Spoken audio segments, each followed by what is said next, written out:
قرآن مجید میں مرتد کے لیے ہے کہ جو شخص دین سے مرتد ہوا حبطت اعمالہم، ان کے اعمال حبط ہو گئے. اور یہ واضح مسئلہ ہے کہ مرتد کے تمام اعمال حبط اور ضائع ہو جاتے ہیں. لیکن سوال یہ ہے کہ پیغمبر کی موجودگی میں رفع صوت کرنا اور پیغمبر کی موجودگی میں ایسا جہر کرنا یا حضرت کو ایسا پکارنا، کیا وہ بھی کفر ہے؟ جس کی سزا وہی آئی ہے ان تحبط اعمالکم وانتم لا تشعرون.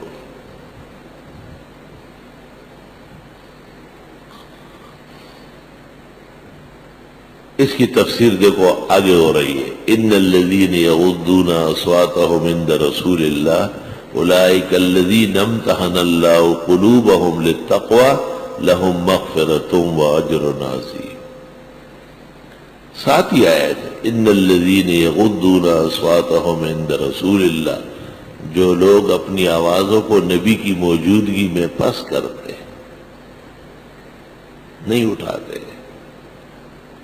یہ فرض معلوم ہوا کہ پیغمبر کے ہوتے ہوئے آپ آواز پس رکھیں. اولئک الذین امتحن اللہ قلوبهم للتقوی، یہ وہ لوگ ہیں جن کے دلوں کا امتحان لیا ہے اللہ تعالیٰ نے تقوی کے لیے اور کامیاب ہو گئے. لہم مغفرۃ واجر عظیم. اب بات واضح ہو گئی کہ وہ جو آواز اٹھانا ہے یا پیغمبر کی موجودگی میں جہر کرنا ہے، سخت اندیشہ ہے کہ یہ ناکامی کا سبب بنے، اور ناکام اس کی مغفرت نہیں ہوتی. ان تحبط اعمالکم وانتم لا تشعرون. چونکہ یہ لوگ پیغمبرانہ آداب میں ناکام ہو گئے، اس واسطے یہ تقوی اور ایمان میں فیل ہو گئے ہیں. اولئک الذین امتحن اللہ قلوبهم للتقوی لهم مغفرۃ واجر عظیم. اللہ. جناب رسول اللہ صلی اللہ علیہ وسلم تو خاص مبعوث ہے کتاب سمجھانے کے لیے، لتبین للناس ما نزل الیہ، تاکہ آپ بیان کریں لوگوں کو جو ان کے لیے نازل ہوئی. قرآن کریم میں تو اتنا ہے، اقیموا الصلاۃ، نماز قائم کر لو، یا یقیمون الصلاۃ، یا والفجر ولیال عشر والشفع والوتر واللیل اذا یسر، یا ہے ان قرآن الفجر کان مشہودا. یہ جو صلاۃ ہے، اقامت الصلاۃ، اس کی تفسیر پیغمبر نے مختلف طریقوں سے کی. فرض نمازیں اور فرض اوقات 5 ہے، فجر، ظہر، عصر، مغرب، عشاء.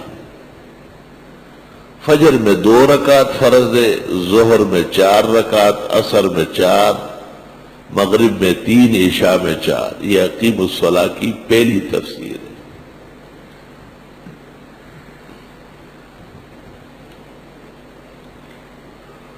نماز کس پر فرض ہے؟ مومن پر. کب؟ جب بلوغ کو پہنچے. کس وجہ سے؟ جب اس میں عقل و ہوش ہو. کتنے شرائط سے جو فقہ میں موجود ہے؟ بدن پاک، کپڑا پاک، جگہ پاک. یہ دوسری تفسیر ہو گئی. نماز شروع کس طرح ہوتی ہے؟ تحریمے سے. اور ختم کب ہوتی ہے؟ سلام پہ. خروج بسن المصلی پہ.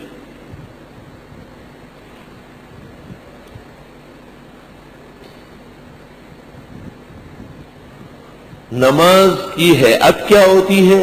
قیام، رکوع، قوما، سجود، جلسہ، قاعدہ.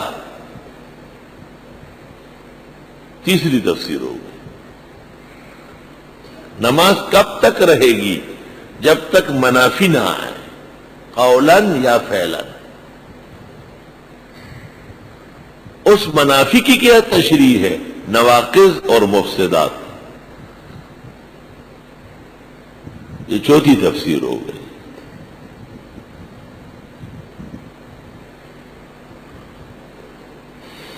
اور یہ ساری تفصیلات اور اس سے 1000 درجے بڑھ کر محمد رسول اللہ صلی اللہ علیہ وسلم کی زندگی میں موجود. مثلا 2 مثالیں دیتا ہوں. اللہم صلی وسلم علیہ. حضرت تشریف فرماتے اور ایک شخص آیا، حضرت خرباق رضی اللہ عنہ، جن کو سمجھانے کے لیے محدثین مسیء الصلاۃ کہتے ہیں، جس نے اچھی نماز نہیں پڑھی. حضرت صلی اللہ علیہ وسلم کی خدمت میں یہ دستور تھا کہ نماز سے پہلے جب تک جماعت نہیں ہوئی ہے کوئی سلام نہیں کر سکتا. سلام مسجد میں نماز کے بعد ہے، نماز سے پہلے نہیں. نماز سے پہلے سب لوگ نماز کے صفوں میں ہوں گے، جماعت کا انتظار کر رہے ہیں. ہم جلسوا لانتظار الصلاۃ ما جلسوا لیحیہوا بالتحیہ. عالمگیری جلد 5 صفحہ 325. لوگ نماز کے انتظار میں بیٹھے ہیں، اس لیے نہیں بیٹھے کہ آنے والے السلام علیکم السلام علیکم. یہ شیر محمد خان کا ڈیرا تھوڑا ہی ہے کہ لوگ آئے ایک دوسرے کو السلام علیکم سر پخیرا گئی سے پخیرا نے خیر ڈالا ہو رہے ہوئے دا جی بجو مت دا دوجرا دا. ٹول دنیا کے دا پختنو کار کمزور ہے، آداب نہ بیان بالکل.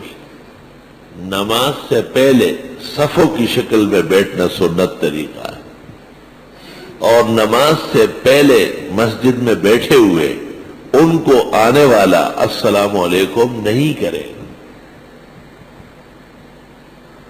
خطیب جو نماز پڑھانے آتا ہے یا خطیب جو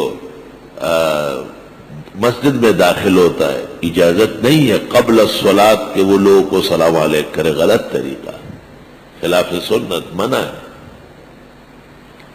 تمہیں معلوم نہیں ہے مولانا جماعت، تم معلوم ہو کرنے کے لیے تو یہاں آ کے بیٹھے ہو، اب معلوم ہوگا نا.